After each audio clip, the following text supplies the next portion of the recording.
Bienvenue dans cette vidéo, c'est la première vidéo d'une longue série de vidéos où je vais vous présenter donc des tutos N8N. Je vais aller du plus simple au un peu plus complexe, hein. Donc aujourd'hui on va un petit peu regarder l'interface, l'environnement dans lequel on va évoluer.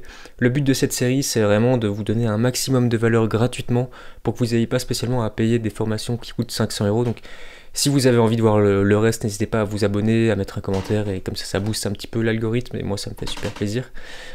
Aujourd'hui on est sur une vidéo où je vous présente l'environnement donc, et on va un petit peu comprendre à quoi correspondent les différents boutons, les différents endroits auxquels on peut peut-être prêter attention.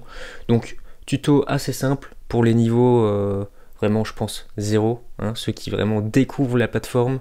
C'est le premier pas dans N8N. Donc lorsqu'on arrive sur N8N, on arrive là-dessus. Donc qu'est-ce qui se passe ici? On va commencer par le plus simple, le plus voyant. C'est cette section-là. Alors qu'est-ce qu'on peut voir? On peut voir différentes lignes et chaque ligne correspond à un workflow. Par exemple, je vais appuyer ici. Ça, c'est un workflow sur lequel je suis en train de bosser qui n'est pas terminé. C'est pour ça qu'il y a des nœuds qui se baladent. Mais globalement, ça vous donne accès à vos automatisations. Au-dessus, ici, vous avez une vue d'ensemble sur ce qui se passe sur l'entièreté de vos automatisations. Par exemple, vous voyez que les 7 derniers jours, j'ai eu 100 exécutions sur mes workflows actifs. Donc là où vous voyez, c'est vrai que je ne l'ai pas précisé, mais là vous voyez des trucs qui sont en vert ou des trucs qui ne sont pas cochés. Globalement, quand c'est en vert, ça veut dire que ça va tourner quand vous n'êtes pas là, parce que c'est une automatisation qui est active. Quand c'est désactivé, vous allez être obligé d'aller dans le projet et de lancer manuellement chaque automatisation. Donc avant de se frotter les mains et se dire qu'on a fini le boulot, vérifiez bien que votre workflow est actif. Ensuite, ici, vous allez avoir le nombre d'échecs sur les exécutions, donc voilà. Et là à côté, vous allez avoir le ratio entre les réussites et les échecs. Bon, là le ratio est facile à faire. Time saved, tout simplement, c'est ce qui va... En fait, là on va pouvoir traquer le temps en fait que vous aurez économisé grâce aux automatisations. Je vais vous montrer après comment il faut faire. Moi je ne l'ai pas vraiment paramétré, c'est pour ça qu'il y a assez peu de temps. Et là on voit la moyenne du temps d'exécution pour chaque automatisation. Donc moi on voit que chaque automatisation en moyenne dure 7 secondes, presque 8. Alors pour cette page-ci on est bon. Maintenant on va aller voir de ce côté-là. Donc les credentials, c'est quelque part toutes les connexions que vous allez faire entre vos outils. Par exemple, j'ai envie d'automatiser mes mails par exemple j'ai envie d'automatiser mes mails. Bah, je vais devoir me connecter à Gmail ou à Outlook. Donc ça s'appelle les credentials. Voilà. Ensuite, vous allez avoir la section exécution, et ça c'est nouveau et c'est assez pratique en réalité, puisque ça vous donne un petit peu une vue d'ensemble sur toutes les exécutions qui ont eu lieu, toutes automatisations confondues. Donc par exemple, là on voit qu'il y a eu plein d'automatisations qui ont eu lieu aujourd'hui, qui ont été successful, et on voit qu'il y en a une qui a arrêté. Donc là je vais aller voir ce qui s'est passé, hop, j'appuie dessus, et on voit que ça nous met directement sur l'automatisation qui est ratée. En plus, ça nous met directement le nœud aussi. Mais donc ça sera plutôt pour une autre vidéo où je vous expliquerai peut-être un petit peu comment détecter les erreurs, etc. Donc n'hésitez pas à vous abonner. En haut à droite, on voit un bouton Create a Workflow. Et à côté, on voit une petite flèche vers le bas. Donc ici, c'est Create et Credential. Credential, donc les connexions. On va appuyer sur Create a Workflow et on arrive dans une nouvelle page de N8N. C'est ici que la magie va opérer quelque part. On voit qu'il y a un plus. Le plus, tout simplement, on va appuyer dessus et on va vous proposer d'ajouter un trigger.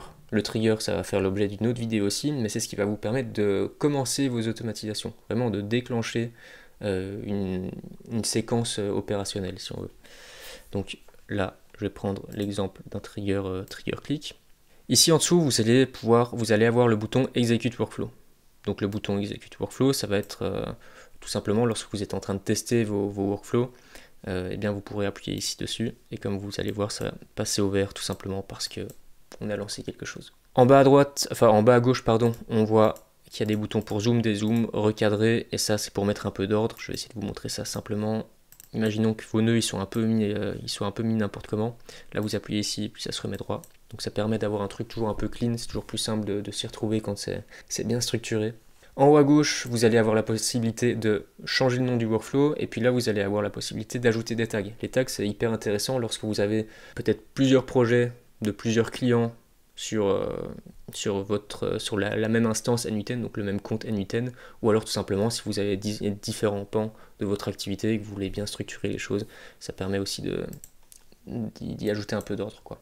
Donc ensuite on a les boutons au-dessus. Les boutons au-dessus c'est donc l'éditeur, ça c'est ici, donc c'est là où on va éditer les workflows. Vous avez l'exécution, ici vous allez pouvoir en fait avoir un historique de ce qui s'est passé. Donc si le workflow a échoué ou réussi, et ça peu importe que vous soyez en mode test ou en mode de production.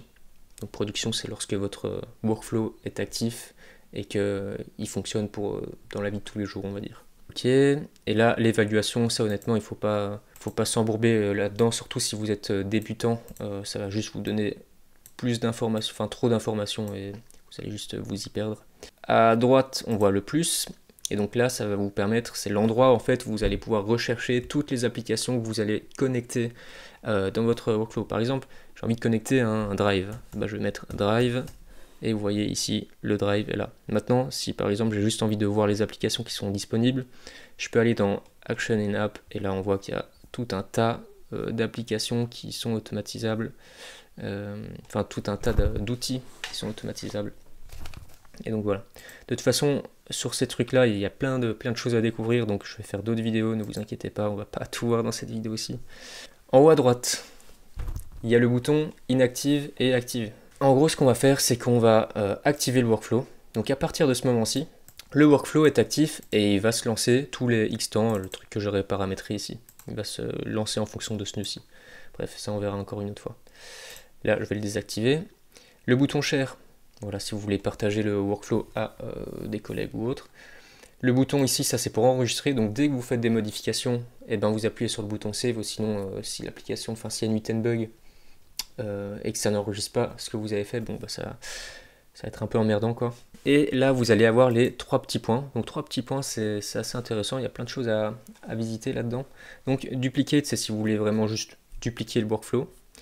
Le télécharger, c'est lorsque, imaginons que vous voulez télécharger le workflow, vous voulez l'envoyer à quelqu'un, et bien vous pouvez juste faire ça et puis vous allez avoir un fichier en JSON. La personne qui reprendra le fichier, eh bien tout simplement elle pourra le remettre dans sa propre instance.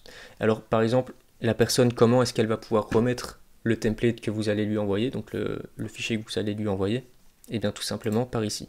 Mais donc la personne, si elle reçoit un fichier, donc un template N8N, elle va devoir cliquer ici, Import from file, et là elle va rechercher le fichier que vous lui avez envoyé, et puis il y a ça qui va apparaître. Ensuite les settings, alors là il y a plein de choses à dire, et donc ici notamment, c'est ce que je vous disais juste avant, si vous voulez avoir des stats intéressantes sur le nombre sur le temps que vous avez économisé grâce aux automatisations, vous pouvez dire, bah voilà, normalement cette tâche elle me prend, je sais pas, 10 minutes, et ben voilà, maintenant à chaque fois que l'automatisation se lance, on va pouvoir calculer combien de temps vous avez économisé. C'est hyper intéressant si vous voulez un peu suivre tout simplement les performances de vos automatisations. Alors pour la time zone, donc qui est juste là, je conseille toujours de mettre sur la time zone où vous êtes, parce que ça va vous prémunir de certains bugs dans certains workflows. Et ensuite, la error workflow, ça encore, on va y revenir plus tard, mais ça va permettre de faire des workflows qui vont permettre de vous avertir lorsqu'un échec a été détecté dans une automatisation. Parce qu'au final, si vous n'êtes pas en train de regarder vos automatisations et qu'il y a des choses où vous dites bon bah ça tourne tranquille, je ne dois pas regarder, et qu'au final ça foire, et bah ça vous fait une belle jambe si la tâche que vous avez automatisée elle est importante et que vous n'avez pas vu qu'il y a un truc qui avait foiré. Donc globalement ici, ça c'est un truc qu'on va voir plus tard, mais la gestion des erreurs c'est hyper important. Autre chose, je pense que ce qui peut être intéressant aussi, c'est d'aller ici en bas à gauche, de regarder les settings, et ici de choisir le thème. Par exemple, vous pouvez très bien dire, moi je préfère travailler quand c'est en blanc. Voilà, et là vous avez votre fond en blanc, et même je pense que le fait de travailler sur un fond noir, alors peut-être que ça c'est juste de la psychologie de comptoir, les interfaces un peu sombres, j'ai l'impression que c'est un peu intimidant pour les gens qui essayent d'automatiser, et c'est pour ça je pense à mon avis que Zapier et Make, ils sont par défaut en light mode. Voilà, bref. Voilà, si vous avez des questions, je sais que c'est un tuto assez simple, mais n'hésitez pas à les mettre en commentaire, n'hésitez pas à vous abonner, à faire des trucs qui boostent l'algo, je sais pas trop comment il fonctionne, personne d'ailleurs. Mais bref, j'ai aussi une communauté Skool complètement gratuite, dans laquelle je vais faire des lives tous les soirs, enfin pas tous les soirs, mais je vais en faire régulièrement, où je réponds à vos questions, je vous présente des workflows N8N. Vous pourrez aussi me soumettre vos workflows pour que j'y jette un coup d'œil, et pourquoi pas, je vous aide, enfin je vous débloque peut-être. Et voilà, n'hésitez pas à aller rejoindre tout ça. On essaye vraiment, enfin je vais essayer de créer une communauté où on s'entraide et vraiment où il y a une espèce de proximité qui puisse se créer entre toutes les personnes qui, tout simplement, qui veulent automatiser leur process et qui veulent utiliser l'IA intelligemment. Donc on se dit à la prochaine et ciao.